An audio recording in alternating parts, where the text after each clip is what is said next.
Shalom, selamat pagi Bapak Ibu Saudara yang dikasih dan diberkati Tuhan.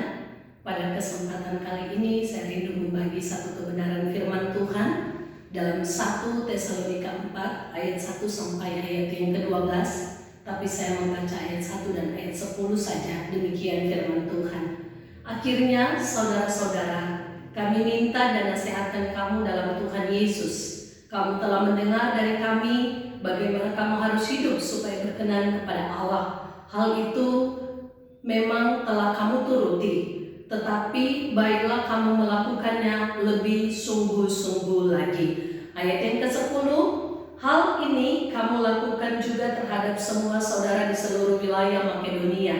Tetapi kami menasehati kamu saudara-saudara supaya kamu lebih bersungguh-sungguh lagi melakukannya.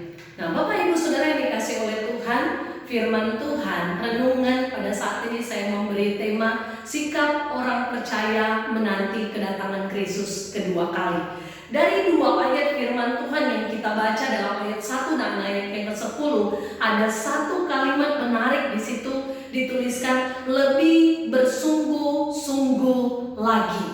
Nah, ada 4 sikap orang percaya menanti kedatangan Kristus kedua kali. Yang pertama, sebagai orang percaya yang berdedikasi, sebagai orang percaya yang sejati, yang sedang berpengharapan kepada Kristus yang akan datang kedua kali, sikap pertama yang harus saya dan Bapak Ibu Saudara miliki adalah kita lebih bersungguh-sungguh hidup dalam kekudusan.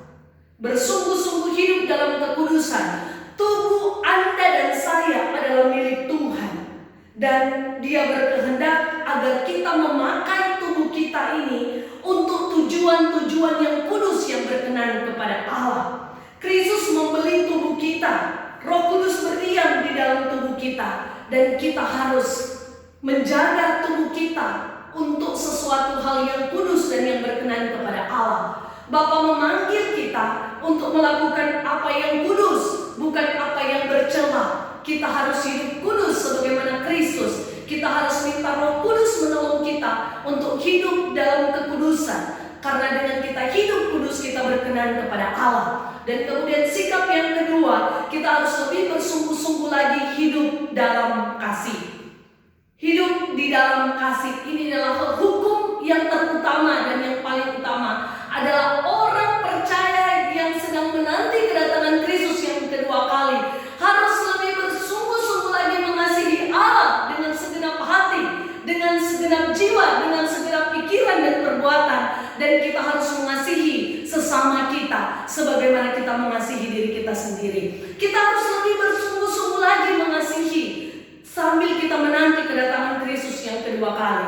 Kemudian kita melihat yang ketiga, sikap yang ketiga adalah kita lebih bersungguh-sungguh hidup dalam ketenangan. Menanti kedatangan Kristus yang kedua kali dibutuhkan satu sikap tenang. Dalam tinggal tenang kita dapat berdoa. Pada waktu ini konteks terjadi dalam kehidupan orang Tesalonika. Mereka sibuk mengurus kepentingan orang lain. Mereka tidak bekerja lagi. Tetapi dalam bagian ini ditekankan, bagi kita sebagai orang percaya menanti kedatangan Kristus, kita harus lebih tenang supaya kita dapat berdoa dan berjaga-jaga.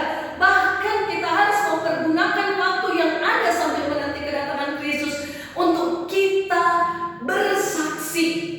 Inilah kita harus hidup dalam ketenangan sehingga kita dapat berdoa, kita berjaga-jaga, dan kita bersaksi, memberitakan kabar baik menanti kedatangan Kristus yang kedua kali.